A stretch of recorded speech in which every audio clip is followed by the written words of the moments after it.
Isang gwardiya ang na-stroke at namatay sa gitna ng tensyon ng dalawang grupo para sa pamumuno ng isang subdivision sa Las Piñas. Balak magsampa ng legal action ng isang grupo para sa nasawing gwardiya. May unang balita, si John Consulta. Nagkagirian, nagkatulakan at nagkasigawan ang dalawang grupo. Sinubukan pang umawat ng dumating ng mga pulis. Pero sa gitna ng kaguluhan, biglang tumumba ang gwardiya sa panig ng pinapalis na Homeowner Association. Agad naman siyang binuhat at inilayo sa pag-aaway. Sa kabila ng nangyari, nagpatuloy ang bangayan hanggang sa tuluyan ng napasok ng isang grupo ang opisina ng Homeowners Association. Kasama nila ang sheriff ng Human Settlements Adjudication Commission o HSAC ng DSUD. Ang natumbang gwardiya na stroke pala at kalaunay binawian ng buhay.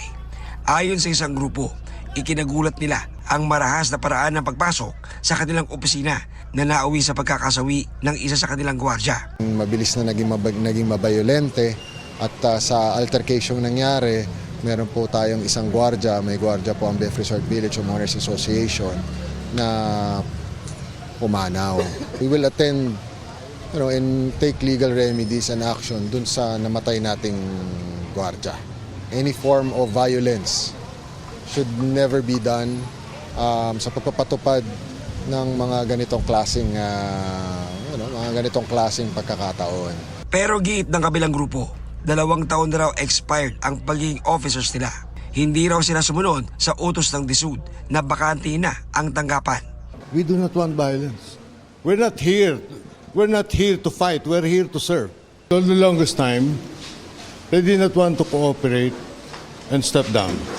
And if you read the rate of execution, the implementation of the rate of execution itself, okay, that they have to cease operation, step down and stop management of the HOA, and turn over all assets. If they cooperated, their guards were told to cooperate, none of the hustling, none of the commotion will happen.